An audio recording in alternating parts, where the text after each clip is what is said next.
Former White House Chief of Staff Andrew Card was the first person to tell President George W. Bush that America was under attack on September 11, 2001. In this video, you can see Card whispering into the president's ear during the visit to a Florida elementary school. President Bush's reaction and subsequent response were defining moments of his presidency. And Andrew Card joins me now. Secretary Card, thanks very much for being with us. It's an honor to be with you. Thank you for having me on this. So, as a nation, we are now... I'm so sorry, Mr. Secretary. Go ahead.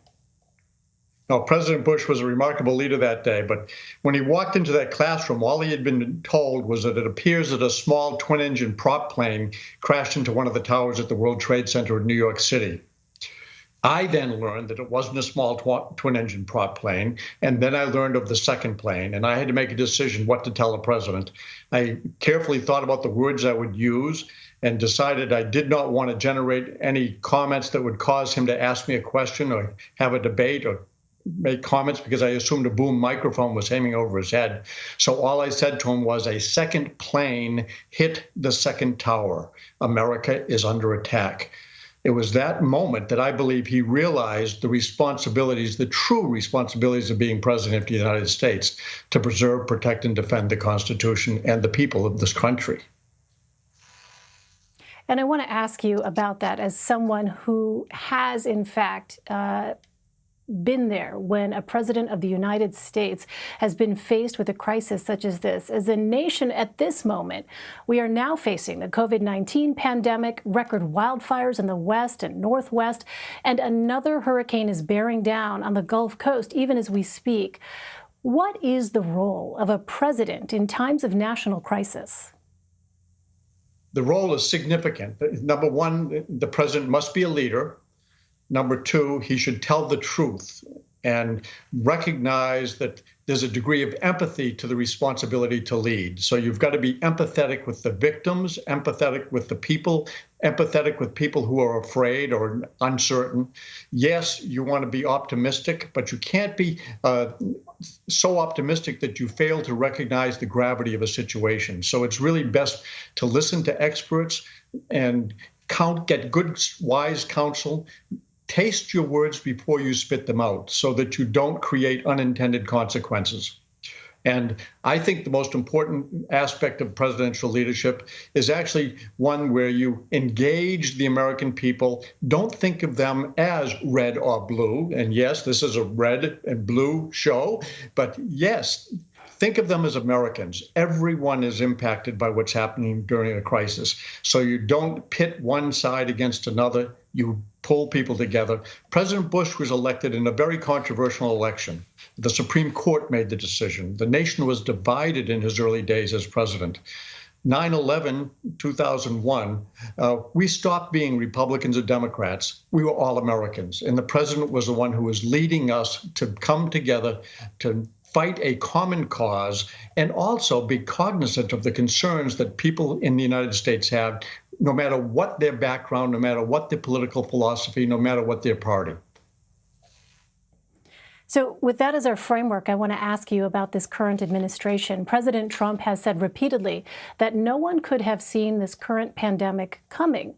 But during his time in office, we know that President Bush wanted a federal plan to deal with exactly that. He had read John Barry's book about the 1918 flu pandemic. So what did President Bush do to prepare back then? And how would you evaluate the current administration's handling of the coronavirus? Well, President Bush, in November of 2005, did rally the executive branch of government to get ready for a pandemic. There wasn't one on the horizon, but he was nervous about it, and he had done a lot of homework. He convened the experts. Tony Fauci was actually one of the experts that he convened, and Julie Gerberding from the CDC. And then he gave a major address at the National Institute of Health on getting ready for a pandemic. He said, I don't know one is coming, but we have to be ready in case one does. It's highly likely. And he put a roadmap out, and he actually challenged Congress to appropriate resources and put plans in place to get ready for a pandemic. So there were expectations that something like what happened in January of this year would happen. And America, unfortunately, did not do what it needed to do to be ready for this. And President Bush tried to get them. There was no appetite in Congress to do it at the time. And unfortunately, we were stuck with what we are. But, every president faces crises. And what you have to do is recognize that a president should be strong leadership that listens to people, tells the truth, and does lead with optimism. After all, you don't want to say, follow me and things will get worse. Nobody will follow you. So you have to be optimistic, but you don't want to be Pollyannish and deny reality. Be candid with the American people. They understand it. They certainly rallied on 9/11. Boy, did the United States come together. And not only that, the world came together to fight the scourge of terrorism. The world has got to come together to fight this challenge of a pandemic. And so I think this leadership that we're seeing today has been strained because of the nature of politics. We are very tribal today. Republicans don't want to talk to Democrats. Democrats don't want to talk to Republicans. And that's not the way it should be. We're all in this together. We should be working together. Wear a mask, social distance, be respectful of others, do the right thing. I know President Trump, has a tough job to do. I'm empathetic for the kinds of leadership that is needed in the White House, and I know that he gets good advice. I don't think he always follows the advice, and he doesn't taste his words before he spits them out. And sometimes there are unintended consequences to the actions that he is suggesting. All right, I'm afraid we're out of time. Former White House Chief of Staff Andrew Card. Mr. Card, thank you so much for taking the time to talk to us today. Thank you for having me on. Thank you.